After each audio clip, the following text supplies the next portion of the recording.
फ़ायदा मंद या यूज़फुल होने वाला नहीं है। They are more comfortable, basically they are more safe.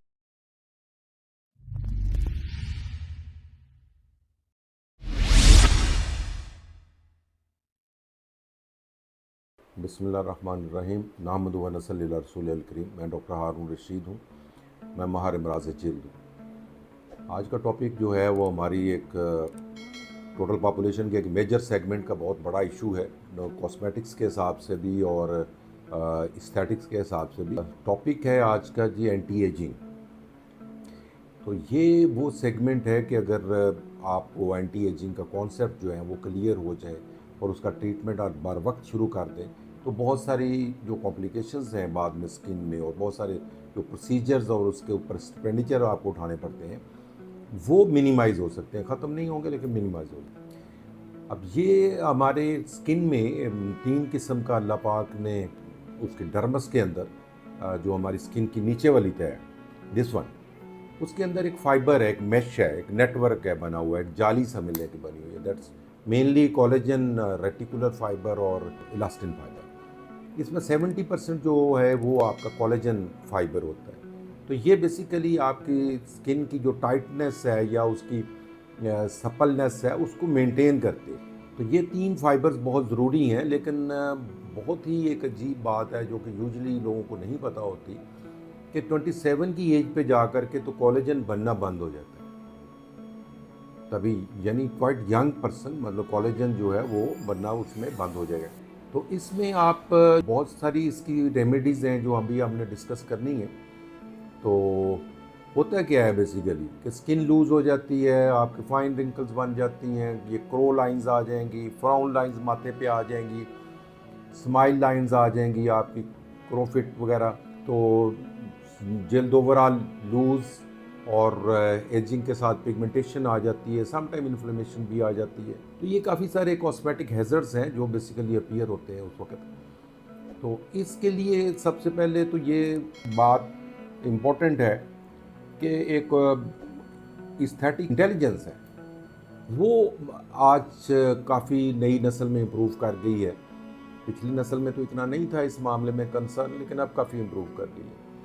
और बहुत सारे ऐसे इंग्रेडिएंट्स हैं जिनको हम यूज़ करते हैं, लेकिन I am going to discuss only 5 of them which are quite effective clinically और they do give the results. तो उसमें सबसे पहले तो सन ब्लॉक है कि ये एक सन ब्लॉक एक इंतहाई अहम कंपोनेंट है। हमारे यहाँ पे बहुत लंबा दिन होता है पाकिस्तान के अंदर, गर्मियों में स्पेशली। तो हमारे लोग जो हैं वो generally I don't think more 5% भी लोग अपने आप को सन ब्लॉक लगाते होंगे रेगुलरली, जैसे लगाना चाहिए। एक स्टैंडर्ड प्रैक्टिस होती है एवरी 2 आवर की। तो ये सन ब्लॉक लगाना जो है वो एक corner stone of the treatment है। इसके बगैर आप अगर ट्रीट करेंगे तो आपका जो ट्रीटमेंट है वो कतई फ़ायदा मंद या यूज़फुल होने वाला नहीं है आपके लिए। तो लिहाजा ये सबसे पहले आप अपना ज़हन में रखें कि एक सन ब्लॉक जो है वो with sun protection factor 30 to 50 of a good company that must be use. और हेड्स वगैरह पहनने का एडवाइस अगर कर भी दें तो हमारी सोसाइटी में इट्स नॉट इजीली डाइजेस्टेड कि आप हेड पहन के फिर करें। तो फर्स्ट ऑफ ऑल जो कंपोनेंट हमारे पास बहुत ही सिंस डेकेड्स जिस पे बहुत सारे पेपर्स लिखे गए और बहुत सारी तहकीक हुई, वो विटामिन ए डेरिवेटिव्स हैं। विटामिन ए डेरिवेटिव्स में रेटिनोल्स आती हैं, रेटिनाइड्स आते हैं।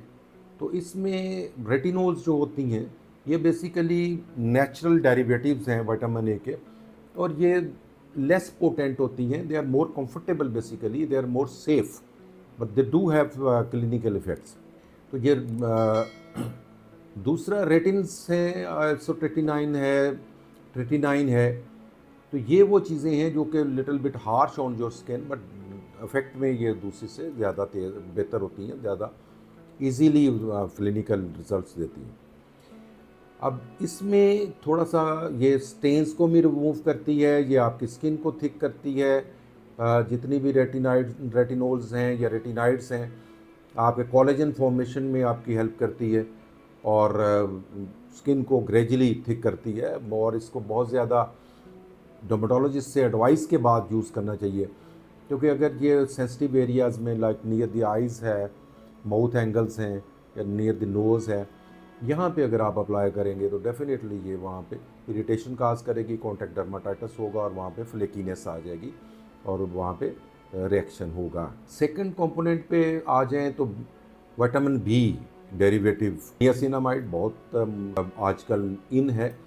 तो इसमें ये ओपन जो पोर्स आपके डायलेट हो जाते हैं with the passage of age, collagen के ख़त्म होने की वजह से, तो ये इनको इम्प्रूव करता है। सेकेंडली स्किन को रिहाइड्रेट भी करता है। थर्डली इसका एंटीऑक्सीडेंट इफेक्ट भी है। तो ये नियासिनामाइड जो है विटामिन बी डेरिवेटिव, इसके ये सारे इफ़ेक्ट्स जो हैं कोलेजन सिंथेसिस वगैरह भी इसका ये इफ़ेक्ट्स देता है। उसके बाद विटामिन सी आ जाता है। विटामिन सी मुख्तलिफ फॉर्म्स में यूज़ हो रहा है। तो ये विटामिन सी जो है एक स्ट्रॉन्ग एंटीऑक्सीडेंट है। सेम टाइम ये कोलेजन सिंथेसिस में बहुत आपका हेल्प करेगा और आपकी जो एजिंग इफ़ेक्ट्स है वो ख़त्म करेगा। और मेलानिन सिंथेसिस जिसकी वजह से पिगमेंटेशन हो जाती है, ये उसको भी ख़त्म करता है। तो ये विटामिन सी काफ़ी हेल्पफुल है मुख्तलिफ़ चीज़ों में, जो कि एंटी एजिंग के तौर पे हम यूज़ करते हैं। उसके बाद हाइलुरोनिक एसिड है, ये आप अप्लाई करते हैं फौरी तौर पे आपकी स्किन को बड़ा सप्पल और बड़ा स्मूथ कर देता है और हाइड्रेट कर देता है। और दूसरे कंपोनेंट्स जो आपने अप्लाई करने होते हैं समटाइम, या दूसरी मेडिसिन जो अप्लाई करनी होती हैं या कोई दूसरा सीरम अप्लाई करना होता है, तो उसको ये बहुत अब्जॉर्प्शन में हेल्प करता है। और फिर आखिर पे पेप्टाइड्स है। ये कंप्लीट प्रोटीन मॉलिक्यूल्स नहीं होते, पार्ट ऑफ द मॉलिक्यूल्स होते हैं। ये भी कोलेजन सिंथेसिस में बहुत हेल्प करते हैं और स्किन को रिहाइड्रेट करते हैं। तो और इनका इफ़ेक्ट बहुत अच्छा है। अब इसको आप विटामिन सी का एक इम्पॉर्टेंट पहलू ये है कि ये रेटिनल्स के साथ इन कॉम्बिनेशन भी हम यूज़ कर सकते हैं, और अदर्स जो दूसरे भी मैंने डिस्कस किए इनको भी कॉम्बिनेशन में, लेकिन ये कॉम्बिनेशन जो है ये डर्मेटोलॉजिस्ट की एडवाइस के मुताबिक आपने यूज़ करने हैं। तो ये बेहतर ये होता है कि जब आप कोलेजन सिंथेसिस 27 ईयर्स के ऊपर ख़त्म हो गया, तो आप 30-35 की एज के ऊपर जा कर के अपना एंटी एजिंग जो सीरम्स हैं या मेडिसिन्स हैं, किसी भी शक्ल में क्रीम्स हैं, लोशंस हैं, वो आप स्टार्ट कर दें along with sunblock, so that के जो इफ़ेक्ट्स आने हैं, जैसे मैंने गुजारिश की, ये फाइन रिंकल्स हैं या डीप लाइंस हैं, क्रोफिट लाइंस आंखों पे आ जाती हैं, फ्रॉन लाइन माथे पे आ जाती हैं, और इसी तरह और पेरी ओरल लाइन्स बनती हैं, तो यहाँ आपकी गर्दन पे इफ़ेक्ट्स आ जाते हैं। तो ये कवर अप हो सके। मेरा ख्याल है कि ये वीडियो हेल्पफुल होगी। मेरे चैनल पे आने का शुक्रिया। ये मैसेज दूसरों तक भी कन्वे कीजिएगा। Thank you very much for watching.